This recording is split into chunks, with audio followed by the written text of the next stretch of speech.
Subject की understanding के साथ-साथ उसका प्रेज़ेंटेशन भी मतलब उस पे भी ध्यान दें। एग्ज़ाम से 1 हफ़्ते पहले मेरी तो स्ट्रैटेजी ये होती है कि कुछ भी नया ना पढ़ो।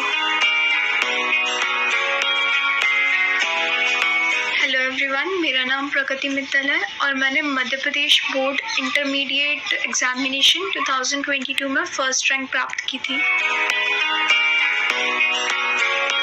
मेरा मतलब स्ट्रैटेजी ऐसा तो कुछ नहीं था, बट वो अनएक्सपेक्टेड था मेरे लिए भी फर्स्ट रैंक आना। बट ये था कि एक प्रॉपर शेड्यूल को फॉलो करा था।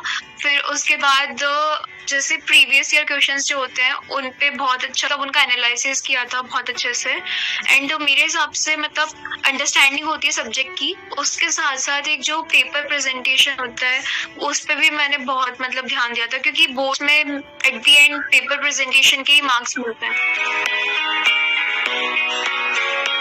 मेरा पीसीएम था तो मैंने मैथ पे बहुत फोकस करा था, क्योंकि मैथ्स में ये होता है कि अगर आपका प्रोसीजर और आपका आंसर सही है तो आपको फुल मार्क्स मिलते हैं। जबकि जो लैंग्वेज सब्जेक्ट्स होते हैं जैसे हिंदी इंग्लिश, उसमें कहीं ना कहीं के स्कोप होता है कि आपके कुछ ना कुछ मार्क्स तो कट ही जाते हैं।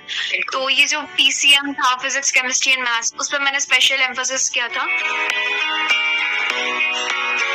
मैथ्स होता है उसमें मेरी स्ट्रेटेजी थी कि कोई क्वेश्चन है तो अगर वो प्रूफ दैट वाला क्वेश्चन है तो उसको एक पैटर्न से लिखो कि गिवन टू प्रूफ, फिर उसके बाद प्रूफ लिखना।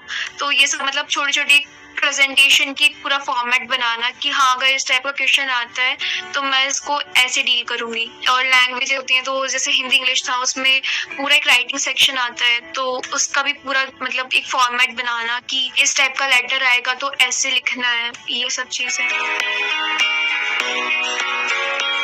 हाँ, जनरली ये चीज़ होती है कि सिलेबस पूरा ही नहीं होता, एग्ज़ाम आ जाता है, तो उसके लिए यही है बेस्ट चीज़ है कि आप प्रीवियस ईयर क्वेश्चंस को देखें, तो उसमें बहुत सारे टॉपिक्स ऐसे होते हैं जो रिपीट होते हैं हर साल, तो वो इम्पोर्टेंट होते हैं। तो मतलब पूरा सिलेबस ना कवर करके उन टॉपिक्स को ही कवर कर सकते हैं। एग्ज़ाम से 1 हफ़्ते पहले मेरी तो स्ट्रैटेजी ये होती है कि कुछ भी नया ना पढ़ो। प्रीवियस ईयर के क्वेश्चंस जो है उनको बहुत अच्छे से एनालाइज़ करना।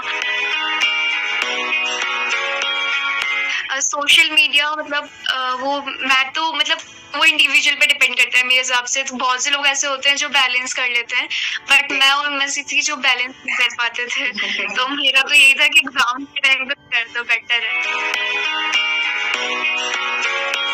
बस 2-3 टिप्स देना चाहूँगी कि पहला तो ये कि आप सब्जेक्ट की अंडरस्टैंडिंग के साथ-साथ उसका प्रेज़ेंटेशन भी मतलब उस पे भी ध्यान दें कि आप उससे कैसे प्रेज़ेंट करने वाले हैं एग्ज़ाम्स में, क्योंकि बोर्ड्स में प्रेज़ेंटेशन ही मैटर करता है। और सेकंड थिंग ये मैं बोलना चाहूँगी कि प्रीवियस ईयर क्वेश्चंस पे भी बहुत ध्यान दें कि मतलब क्या पूछा जा रहा है, कौन से टॉपिक से क्वेश्चंस उठाए जा रहे हैं, तो उस पे भी बहुत ध्यान दें एंड रिवाइज़ करें।